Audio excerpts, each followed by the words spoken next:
O nosso tema de hoje, irmãos, é justamente sobre o significado do Natal na visão bíblica. Então, nós vamos estar tratando disso hoje. Como nós podemos perceber e entender o significado do nascimento de Cristo pela cosmovisão bíblica, pela visão das Escrituras, e não nos enganarmos com a visão que o mundo passa do Natal. A visão do mundo ele faz uma relação muito, muito estranha entre o comércio e o nascimento de Cristo. E isso ali, as lojas colocam presépio, misturam com Papai Noel, faz uma confusão enorme, contanto que você consuma e compre presente. Essa é a mensagem do Natal no mundo ocidental. O mundo oriental não comemora o Natal. Eles não comemoram o Natal. Só o mundo ocidental. Só o mundo onde a reforma chegou e mudou a cultura, e mudou a religião e também transformou a teologia, numa teologia bíblica profunda, com consistência. O mundo ocidental comemora o Natal e deve comemorar o Natal. A gente vai ver isso, né? Numa perspectiva bíblica, não da forma que está aí. Então, nós vamos estar tratando hoje a respeito desse significado. E abre sua Bíblia no livro de Isaías, capítulo 9, e vamos ler do verso 1 ao verso 7. Nós também vamos fazer um paralelo também dessa profecia de Isaías com o cumprimento dela em Mateus e em Lucas, lá no Novo Testamento. Diz assim a palavra do Senhor: Mas para a terra que estava aflita, não continuará a escuridão. Deus, nos primeiros tempos, tornou desprezível a terra de Zebulon e a terra de Naftali, mas nos últimos tempos tornará glorioso o caminho do mar, além do Jordão, Galileia dos gentios. A gente vai ver isso aqui lá no Novo Testamento com o nascimento de Cristo. Lucas e Mateus vão justamente comprovar o cumprimento dessa profecia. Verso 2. O povo que andava em trevas viu grande luz, e os que viviam na região da sombra da morte resplandeceu-lhe a luz. Então a gente vê aqui uma necessidade preeminente de ter luz, de ter um renovo, de algo que traga esperança. Tu, Senhor, tens multiplicado este povo e aumentaste a sua alegria, eles se alegram diante de ti, como se alegram no tempo da colheita e como exultam quando repartem os despojos. Porque tu quebraste o jugo que pesava sobre eles, a vara que lhes feria os ombros, o cedro do opressor, como no dia da vitória sobre os midianitas. Então a gente vem aqui já o objetivo do Natal. O que ele vai fazer? Qual é o seu efeito na vida das pessoas? Porque toda bota com que o guerreiro anda no tumulto da batalha e toda roupa revolvida em sangue, aqui são as guerras, né? As guerras devido à dureza do coração do homem. São queimadas, servirão de pasto ao fogo. Então a gente vê aqui uma restauração, né, dessa situação da humanidade. E aí vem o porquê, vem a razão da restauração. Porque um menino nos nasceu, um filho se nos deu. O governo está sobre os seus ombros. O seu nome será maravilhoso conselheiro, Deus forte, Pai da eternidade, Príncipe da paz. Ele estenderá o seu governo e haverá paz sem fim sobre o trono de Davi e sobre o seu reino, para o estabelecer e para o firmar com juízo e com justiça, desde agora e para sempre. O zelo do Senhor dos Exércitos fará isso. Ó Deus, obrigado pela tua palavra, pela tua promessa, por essa graciosa bênção de restauração profunda, Senhor, da tua criação, do teu povo, da tua igreja. Agora que lemos a tua palavra, Senhor, nos ajuda a entendê-la, aplicá-la ao nosso coração, a partir da exposição que vamos fazer agora dela. Dá-me clareza, luz, Senhor, entendimento, graça, em transmitir a mensagem para a igreja, Senhor. E abre os ouvidos, os olhos do entendimento, daqueles que nos escutam agora, Senhor, que nos escutarão na gravação, para entender, Senhor, o significado do Natal e o propósito do Natal, Senhor. Para que tenhamos, Senhor, alegria, consolo e conforto na tua graciosa mão, a nos dar, Senhor, Jesus Cristo. Obrigado, Senhor, por tua graça e bondade sobre nós. Assim que oramos, em nome de Cristo. Amém. Eu vou trazer aqui uma breve introdução, né? E nós vamos entrar nos pontos que nos interessam a respeito para entendermos o significado, o propósito e a razão do Natal. A palavra Natal, no dicionário, significa nascimento ou local de nascimento. É comum termos uma visão do Natal relacionada somente ao nascimento de Cristo. Não é errado relacionar o Natal ao nascimento de Cristo, mas isso é reduzir demais o seu significado e o que ele representa para a igreja fiel. O mês de dezembro, para algumas pessoas, é mágico, é inspirador, é contagiante, é milagroso. Para muitos, dezembro é o mês do espírito natalino. As pessoas estão mais sensíveis, mais amorosas, mais compreensivas, mais perdoadoras, mais religiosas. É nesta época que as famílias se reúnem em torno da ceia do Natal, trocam presentes, se abraçam, dividem as alegrias. É nesta época que muitas pessoas compartilham suas vidas com outras pessoas, fazem doações, visitam os asilos, os orfanatos, dão esmolas, com o coração aberto e alegre. Deveria ser assim todo ano, não só no Natal. Essa é a verdade. É nesta época que muitos de uma igreja participam de suas programações. É nesta época que as crianças vivem a expectativa de ganhar presentes dos pais, dos padrinhos. É nesta época que enfeitamos nossas casas com luzes, ornamentações, árvores enfeitadas e até montamos um presépio. Há uma áurea mística criada pelo mundo ocidental em torno do Natal e muitos cristãos acreditam nela. Esse aqui é o problema. Não existe a áurea mística no Natal para o cristão, para a igreja. Isso é uma invenção do mundo ocidental, porque no mundo oriental não se comemora o Natal. Portanto, o que a Bíblia nos ensina sobre o Natal? A igreja protestante deve comemorar o Natal? Creio que estes são alguns questionamentos de uma minoria de cristãos e leem as escrituras que questionam, que procuram ver, né, a realidade presente com o contexto das escrituras. Qual é a realidade presente? O Natal que se aproxima. Trataremos de responder essas perguntas da melhor forma possível, pois entendemos que elas trarão um entendimento bíblico sobre o Natal. Vamos respondê-la expondo o texto de Isaías em paralelo com Mateus e Lucas. Isaías capítulo 9, verso de 1 a 7, a gente vai ver o cumprimento dessa profecia, tanto em Lucas como em Mateus, né? Texto nascendo e cumprindo a promessa que estava aqui, a promessa do Senhor. Em nosso contexto hoje, há quem entenda que a igreja reformada não deveria comemorar o Natal. Muitos pensam assim. Muitos pensam assim. Alguns cristãos reformados mais radicais combatem e discriminam até quem comemora o Natal. É o nosso contexto hoje, como igreja cristã e reformada. Né? Outros comemoram com direito a tudo. Papai Noel, árvore de Natal, meias na janela, velas, lâmpadas coloridas, música de Natal, troca de presente, ceia com peru, etc. Outros, com mais simplicidade, celebram com a ceia familiar singela. Contudo, o fato é que, de uma forma ou de outra, a grande maioria dos cristãos do Ocidente comemora o Natal. A tensão em torno do Natal, por parte de alguns crentes, está baseada em dois fatos. Comemora ou não comemora? A primeira, o fato de tensão, é a origem da festa.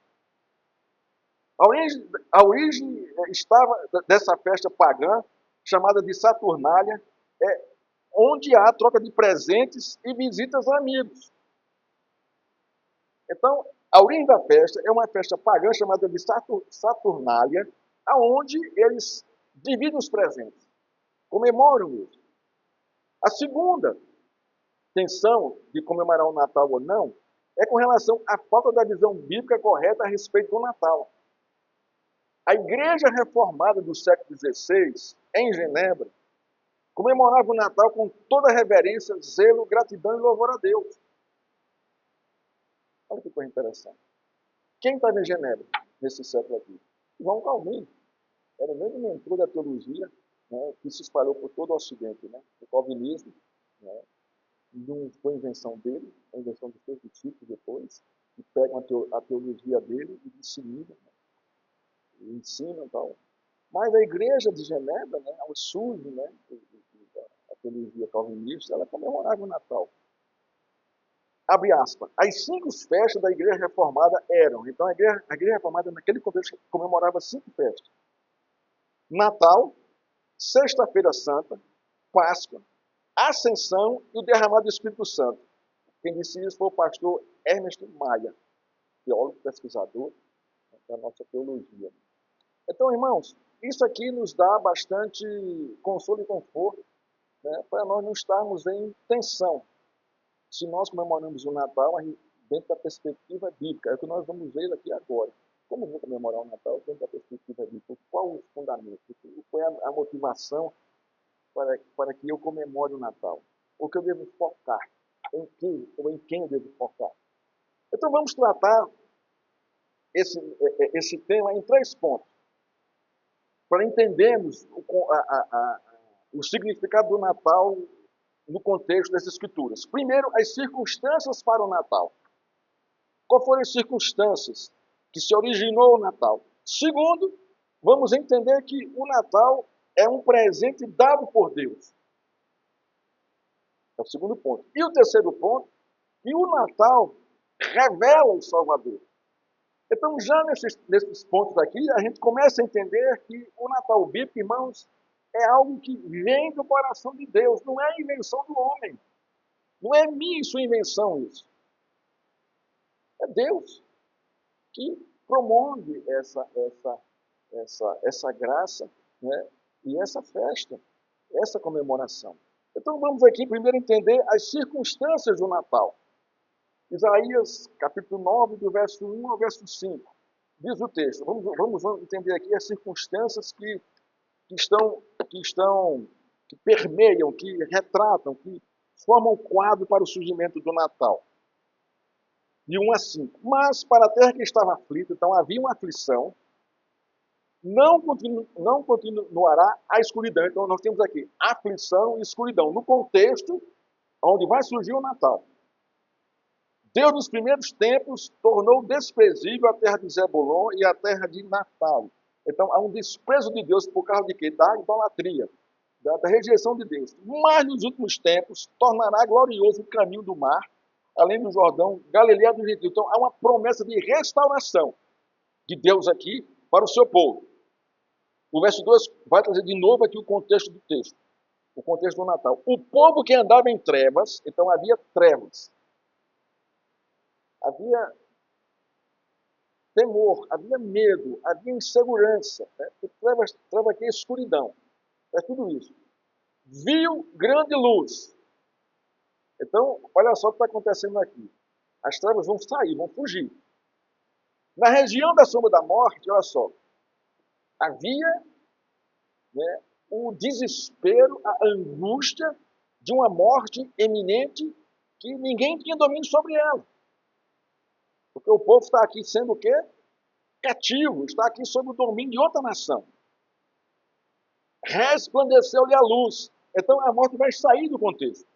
E vem a luz, trazendo vida, esperança. Tu, Senhor, tens multiplicado este povo e aumentaste a sua alegria. Aqui vem as consequências da salvação. E eles se alegraram diante de ti, como se alegram no tempo da colheita, como exultam quando repartem os espólios. Então, saindo as trevas, entrando a luz, saindo da morte, entrando a luz, qual é a consequência? O povo vai se alegrar, como se alegra no tempo da colheita. Porque o povo aqui tinha cultura agropecuária, né? Ovelhas e trigos, tá? E uva. E como exultam quando repartem os espólios. Aqui é a vitória, não é, da nação sobre outra nação e repartir os espólios. Porque tu, aí vem aqui, ó, mais uma consequência do Natal.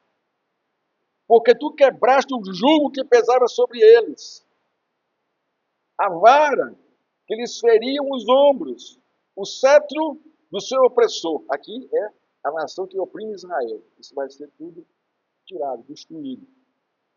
Como no dia da vitória sobre os midianitas. Então aqui a gente vê aqui que o que representa essa cama do jugo aqui e essa vara que vira nos ombros, né, que vai sair, isso tem muito a ver com a vitória de Israel sobre os midianitas naquele contexto anterior.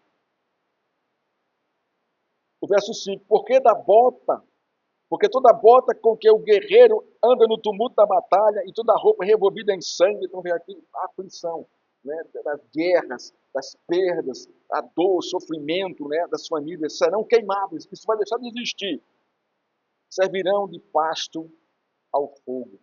Então, irmãos, a primeira coisa que nós vimos aqui no contexto histórico de Isaías 9, nos revelam as circunstâncias que a nação de Israel estava vivendo naquele contexto. Israel era uma nação rebelde. Essa nação deixou de buscar a Deus de maneira voluntária e livre e passou a depositar sua fé unicamente nos símbolos da aliança. O templo, tudo mais, religião. Israel abusou em demasia dos privilégios trazidos pela aliança e passou a confiar unicamente na sua genealogia, esquecendo do verdadeiro significado da aliança de Deus com eles e tornou-se uma nação religiosa, endurecida, obstinada, rebelde. Deus havia dito no capítulo 8 que o rei da Assíria invadiria Samaria com rapidez e pressa e levaria todos os despojos da sua nação. A gente vive isso hoje, quando a gente lê o 2 Reis. Estava lá, ali é um retrato que Isaías está também dizendo aqui na sua profecia. A realidade do Novo Testamento não era diferente da realidade das circunstâncias de Isaías. Então aqui vai entrar Lucas e Mateus. A realidade descrita por Isaías é a mesma no Novo Testamento, com relação às circunstâncias onde vai surgir o Natal. Veja o que Mateus diz no capítulo 4, verso 15 e 16. Diz assim: terra de Zebulon, terra de Neftali, caminho do mar, além do Jordão, Galileia dos gentios, o povo que jazia em trevas, estava morto nas trevas, viu grande luz, e os que viviam na região da sombra da morte, resplandeceu-lhe a luz. O contexto de Isaías e o contexto de Mateus são o mesmo. A natureza humana é a mesma. Israel continua obstinado do mesmo jeito. E Deus continua, irmão, na sua fidelidade à aliança, levantando e trazendo a luz para restaurar e salvar o seu povo. Isso que parece no nosso dia de hoje, a mesma coisa, a mesma vez, a obstinação, não é, do povo. O povo estava morto nas trevas devido a seus pecados. Pavor, medo, desespero, desesperança são consequências do pecado. O povo estava em rebelião contra Deus, estava longe do Senhor. O povo está vivendo em trevas, na sombra da morte, por causa dos seus pecados. É o nosso contexto, não mudou o contexto. A natureza humana é a mesma, o coração humano continua do mesmo jeito, obstinado em trevas, em pecado. O capítulo 9 de Isaías nos revela a realidade do cativeiro e a promessa da restauração do povo de Deus. Nos últimos dias, o verso 1 e 2 revelam a desesperança do povo. O verso 4 revela a humilhação do povo. E o verso 5 revela a destruição da nação. Estes fatos históricos revelam o pano de fundo para a chegada do Natal. Não há um ambiente de festa, de luzes, de música, de dança, de alegria, de gritos, de vitória, de celebração. Não é essa a realidade. Há uma realidade de juízo, de medo, de pavor, de escuridão, de trevas, de morte. Há desespero, angústia, dor, desesperança, um jugo pesado. As varas nos ajuizando, a vara da justiça de Deus ajuizando o seu povo. Há desânimo, depressão, confusão, perplexidade, pavor por causa do pecado da nação, do povo.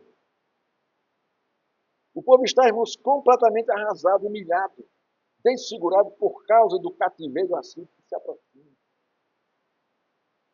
Mas Deus diz, não vai ficar assim. Não vai ficar assim.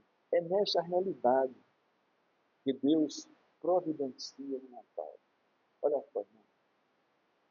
Olha só que coisa tremenda, que coisa graciosa, misericordiosa, maravilhosa, porque o povo estava em profunda rebelião contra Deus. Ninguém aqui estava adorando ao Senhor, mas pelo contrário, trevas, escuridão, morte por causa do pecado. O lado do pecado é a morte. E Deus mesmo assim, irmão, por amor à sua aliança, por amor à sua fidelidade, Ele vai trazer a restauração, Ele vai trazer o Natal. É nesta realidade que Deus presenteia seu povo em pecado com o Natal. E foi assim com você, irmão? Foi assim comigo. Vejamos a relação entre o texto de Isaías com Mateus, no Novo Testamento. O contexto histórico bíblico, irmão, do Natal no Novo Testamento, não é diferente de Isaías 9, porque Israel era cativa de Roma. Então nós vamos ver a mesma similaridade com os contextos. E a mesma razão dos juízos de Deus, que era a apostasia do povo. É nesta realidade que Deus traz o Natal.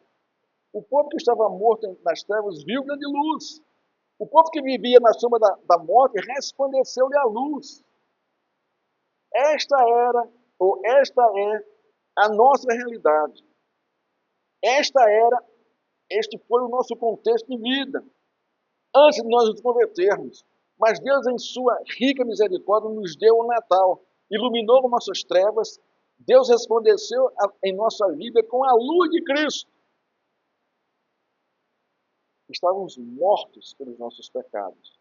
O Natal de Deus muda a realidade da vida em pecado, em vida e comunhão e paz com Ele. É o que Ele quer fazer, é o que Ele promete aqui em Isaías. Trazendo o povo à comunhão com Ele, tirando das trevas a sombra da morte e trazendo luz. O povo que andava em trevas viu grande luz. O povo que estava na região da sombra da morte resplandeceu-lhe a luz. Sem que o povo merecesse, mas é Deus vindo é Deus vindo em favor do seu povo. É de alto a baixo, não é de baixo para cima. Mas a ação de Deus é vindo do alto. Porque não há como o homem se mover de baixo para cima para poder se restaurar diante de Deus. Não é como. Não tem força, não tem poder, não tem a condição humana para isso. É Deus que vem em favor e em resgate dos seus, tirando-nos das trevas e nos libertando da morte eterna. Segundo ponto, o Natal é presente dado por Deus. Isaías 9:6 diz assim: porque o menino nos nasceu. Observe isso aqui. Um filho se nos deu. O governo está sobre os seus ombros. Ele é soberano. O seu nome será. Como é que Deus vai apresentar o Natal ao seu povo? Maravilhoso conselheiro. Observe isso aqui, irmão. Ele não veio como juiz para condenar e apontar o pecado. Mas ele é o primeiro nome que Deus dá a Cristo aqui, é maravilhoso conselheiro. Porque o que ele vai aconselhar, o que ele vai dizer, o que ele vai pregar é maravilhoso. Para aqueles que ouvem a sua voz, para aqueles que ouvem a sua pregação e discernem o que está acontecendo ao seu redor. Um maravilhoso conselheiro. Alguém que eu possa chegar junto, sentar e chorar e derramar o meu coração, e rasgar o meu coração, pedindo socorro e ajuda. E vou ser ouvido e atendido. E vou receber conselhos divinos e maravilhosos para restaurar na minha vida. Então, o primeiro nome aqui dele é maravilhoso conselheiro. Deus forte. A ideia aqui que nós podemos ter é aquele Deus que vai ser sempre vitorioso, vai sair dominando as nações que estão cativando Israel. Mas o contexto aqui não aponta para isso. Deus forte aqui, irmão, é aquele que vai suportar o juízo de Deus em favor do seu povo. É aquele que vai suportar a cruz. Por isso que ela é Deus forte. É essa aqui. Esse é o significado aqui do Deus forte aqui. Ele vai suportar o juízo de Deus para salvar o seu povo do pecado e da condenação eterna. E vai mais além aqui. Pai da eternidade. É a primeira vez aqui, irmão, que Deus se mostra como Pai. Ele vai nos tratar como filho, eternamente. Pai da eternidade. O nosso conselheiro maravilhoso é Pai, é forte, é nosso Pai. E por fim, ele encerra aqui, príncipe da paz. Ele não vai fazer guerra com aqueles que estão em rebelião contra Deus. Com se fosse a rebelião contra ele, seria correto. Mas ele vai trazer paz através da sua ressurreição. Paulo fala isso em Romanos capítulo 4, verso 25. Morreu por causa dos nossos pecados e ressuscitou para a nossa justificação, trazendo a paz de Deus em nosso coração. Logo no capítulo 5, primeiro verso, justificado foi, temos paz com Deus. Príncipe da paz. É aquele que nos justifica diante de Deus. Irmãos, então fala.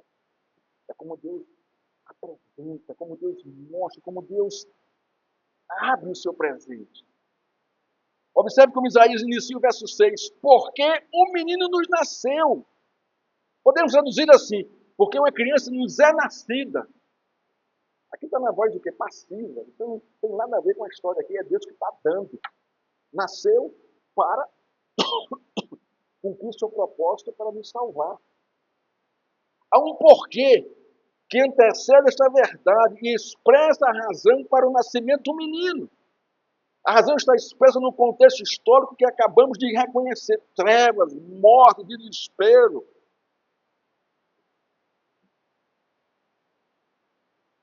A criança nasce nesse contexto.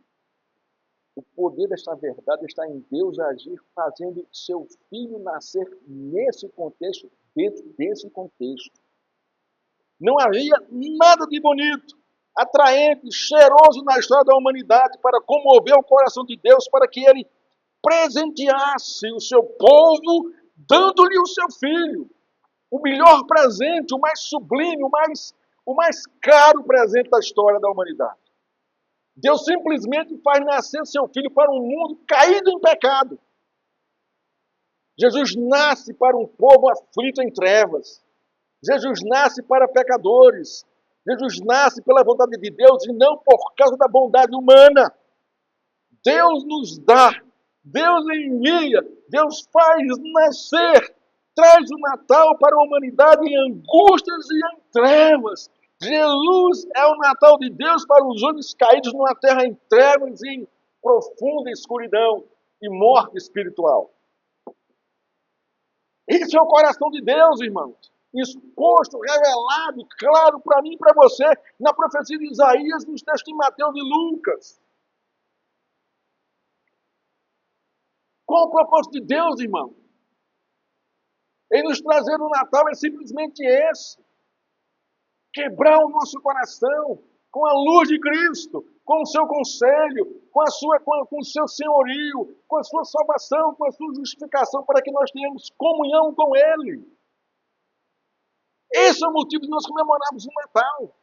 Estamos em comunhão com o Senhor por causa de Cristo.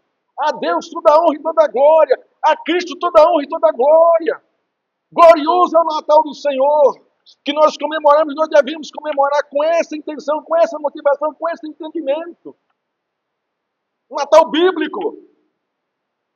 Fomos arrancados das trevas, temos luz em nosso coração, temos o pastoreio do Senhor, temos a paternidade de Deus plantada em nós. Somos filhos, herdeiros do Senhor, não porque nós merecemos, porque Deus plantou o seu Natal em nosso coração por meio de Cristo Jesus. Isso é gracioso demais. É algo tremendo, é um presente, irmãos, incalculável. Isaías vai mais além e diz: um filho se nos deu. Essa criança é um menino, ele é dado, oferecido ao próprio Deus como resgate para o seu povo caído. O verbo dar tem vários significados no hebraico. Pagar, comprar, compensar, entregar na mão do inimigo, dar o coração a alguém, etc. Isso é o verbo dar, ele deu. Então, quando o texto diz que um filho se nos deu, quer dizer que Deus deu seu próprio filho para ser sacrificado em favor da sua santa justiça. Ele foi entregue para satisfazer a ira do Pai contra o pecado, favorecendo o pecador, os seus eleitos, a sua igreja. Jesus nasce para ser sacrificado pelo pecado do povo de Deus. Aqui no nosso texto, aqui da nossa edital hoje do boletim aqui, eu coloquei assim, as 3 marcas de Cristo na história. 3 marcas claras de Cristo na história. Ele já nasce marcado com essas marcas. A primeira é a manjedoura. Sai do trono de glória para a manjedoura. A segunda marca é a cruz. Sai do seu trono de glória para ser crucificado como malfeitor, como maldito de Deus. E recebe a coroa de espinhos e prega nas mãos. Esse é o Natal, irmão. E a terceira marca é a tumba vazia, onde ele ressuscita, mostrando o seu cumprimento, que a morte não pode deter um justo, um santo, um homem divino. E trazendo, irmãos, a continuidade redentiva de Deus para o seu povo, para a sua nação, para a sua gente, prometida lá em Abraão, lá em Gênesis, lá para Adão e Eva, que nasceria um que esmagaria a cabeça da serpente, daquele. 3 marcas em Cristo aqui, irmão. E nós estamos vendo aqui que o Natal também aponta para isso. Ele foi dado para morrer na cruz, em favor do povo de Deus. Natal é o presente de Deus em meio ao caos da humanidade. Esse é o ponto, irmão. Esse é o ponto. Pecador, olhe para o seu coração. Há angústias, a melancolia, a tristeza, ira, rancor, desejo de vingança, desejo de morrer, desejo de matar, inveja, mentira, falsidade.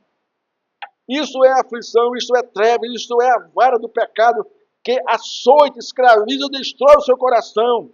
Isso é o poder do pecado das trevas que escraviza e domina o seu coração e faz sua vida ser um caos. Uma criança se nos nasceu, um filho foi nos dado por Deus, ele é o Salvador, que foi dado para morrer no lugar do pecador arrependido, para que ele seja livre do poder do pecado e da condenação eterna e tenha paz com Deus. Isso é o Natal. Isso é o nosso Natal. Isso é o significado do nosso Natal. Terceiro e último ponto. O Natal revela o nosso Salvador. Isaías dá mais um passo e nos revela quem é esta criança que nos nasceu e quem é esse filho que nos foi dado. Sem qualquer merecimento, sem qualquer coisa bonita em nós. Mas Deus, por graça e misericórdia, dá esse presente. Ele revela essa criança por meio do seu nome. Ele é maravilhoso conselheiro, Deus forte, Pai da eternidade, príncipe da paz. Observe a sequência que revela o caráter de Jesus, revelado em Isaías. Primeiro, maravilhoso conselheiro. Ele é extraordinário em trazer a maravilhosa salvação da morte eterna por meio do seu sacrifício na cruz. Ele traz o conselho de Deus para o pecador, a sua palavra, os seus princípios, o seu discipulado, a sua doutrina, a sua lei, para que nós nos apeguemos a Ele e nós conheçamos a Deus e tenhamos uma relação mais profunda com Ele. O seu conselho está todo exposto na Escritura, de Gênesis a Apocalipse. Ele é o Deus forte. Ele suporta o castigo da ira de Deus sobre si, para que o seu povo tenha paz com Ele. Ele é o Pai da eternidade, o Pai eterno. Ele é o Pai que desde sempre será, por toda a eternidade, Pai. Ele cuida, Ele educa, Ele protege, Ele sustenta, Ele ampara, disciplina, corrige, exorta, porque ama os seus filhos. Olha que presente nós ganhamos, irmão, Deus do céu. Ele é o príncipe da paz. Ele é o homem de confiança de Deus que traz a reconciliação do pecador com Deus por meio da justificação trazida por Cristo na sua ressurreição. É o príncipe da paz que justifica os pecadores diante de Deus de uma vez para sempre. A paz nesse contexto aqui não é a ausência de guerra, mas é a justificação do pecador diante de Deus por meio do sacrifício de Cristo, da sua ressurreição, mais especificamente, trazendo a paz de Deus ao coração do pecador salvo. A mensagem de Natal, irmãos, é uma mensagem de reconciliação, de paz, de justificação. Por isso nós devemos celebrar o Natal com esse significado, esse entendimento. Lucas, no capítulo 2, versos 10 a 11, nos apresenta aquele profetizado por Isaías. Olha que coisa linda aqui. Não tem mais. Eis aqui vos trago boa nova de grande alegria que será para todo o povo. É que hoje vos nasceu na cidade de Davi o Salvador, que é o Cristo, o Senhor. O contexto de Lucas, irmão, de Mateus, é em meio ao cativeiro romano. Lá em Isaías, o cativeiro assírio. Israel está em escravidão de uma nação a uma nação pagã, em meio a uma situação de desesperança, em meio a uma realidade de densa, de pesada, de insuportável devido ao pecado de cada um, porque o cativeiro romano também foi por causa do pecado de Israel. Em meio, irmãos, é uma geração adúltera, depravada, perdida em delitos e pecados. Em meio à dureza do coração, da dor, da miséria existencial. Em meio à calamidade da condenação eterna. Esse é o contexto que Jesus nasce, o mesmo contexto lá, que foi descrito em Isaías. Nasce o Salvador Jesus, resplandecendo como luz do mundo, trazendo a esperança da salvação, da vida eterna e da justificação do pecador com Deus. Esse é o Natal, irmãos. Esse é o significado do Natal. Não há outro. Não há outro. Se você tem em casa uma árvore de Natal, põe uma cruz lá em cima, porque ela merece estar ali. Ela deve estar ali. Eu não sou contra você colocar árvore de Natal em casa, enfeitar sua casa com luz. Eu não estou contra isso. Contanto que você tenha na sua mente, no seu coração, o real significado do Natal. E que na árvore de Natal em sua casa tem uma cruz bem grande lá em cima, porque ali está o nosso Natal. Cristo é o nosso Natal. Cristo é o nosso Natal. Não é Papai Noel. Ele não é o nosso Papai Noel. A gente não pode nem comparar, nem fazer uma coisa similar com o Cristo Papai Noel. Não tem nada a ver uma coisa com a outra. Não se compara. A profundidade de Cristo, o Papai Noel precisa de arrependimento. No caso, ele existia. É como ele existe a mitologia. Aí, Cristo, superior a tudo isso. Ele é o nosso Natal. Irmãos, concluindo a nossa exposição, se Jesus já nasceu no seu coração, o Natal não tem qualquer significado. Você vai estar com todo mundo aí, né, comendo, bebendo, botando piada, se embriagando, toda risada bem alta aí, comemorando tudo, ninguém sabe. Vamos comemorar o nascimento de Cristo. Como você vai comemorar o nascimento de Cristo se Cristo nasceu no seu coração? Você não tem nem o que comemorar, você não sabe nem quem é, nem o que é, nem o seu significado. Então, se Cristo nasceu no seu coração, você não tem qualquer motivo bíblico para comemorar o Natal. Para essas pessoas é simplesmente uma data de troca de presentes, mesa farta e missa do galo, como tudo bom, né, católico faz. Só isso, não passa disso. É coisa altamente superficial, sem qualquer significado. Se Jesus não nasceu no seu coração, não há sentido nem qualquer significado no Natal para você. Se a cruz de Cristo não for o fio central na sua árvore de Natal, tudo é vazio de verdade e significado. Porque Jesus é o nosso verdadeiro Natal. Respondendo as perguntas, por que a Bíblia me mostra sobre o Natal? Primeiro, o Natal nasce em meio ao caos da humanidade. Segundo, o Natal é um presente dado por Deus. É Ele que dá. Terceiro, o Natal é o nosso Salvador. A igreja protestante deve comemorar o Natal? Deve, se ela entende o Natal na visão bíblica. Ele deve comemorar o Natal.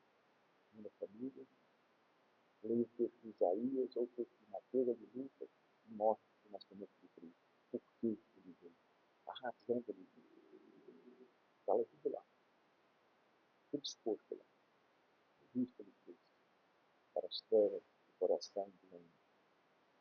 Se Jesus não nasceu no seu coração, o Natal não tem qualquer significado real. Contudo, se Cristo nasceu no seu coração, você tem todos os motivos para celebrar com gratidão, com alegria, com Deus o Natal. Porque Ele é o nosso Natal. Graças a Deus por isso. Deus é quem promove a festa. Deus é quem dá o presente. E nós, sem merecermos nada disso, somos o alvo da sua festa e do seu presente. Que Deus nos abençoe. Vamos ficar de pé. Vamos orar ao Senhor.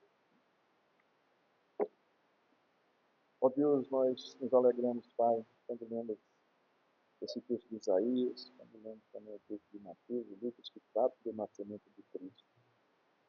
Ó Deus, que cena extraordinária, divina, maravilhosa. Que promessa consoladora em Isaías.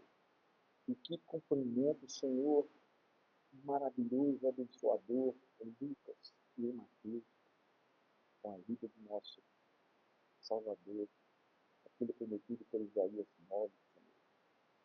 Ó Deus, obrigado, porque o Natal, Senhor, foi dado pelo Senhor, Deus do Senhor, para esse mundo entregas, para o nosso coração entrega.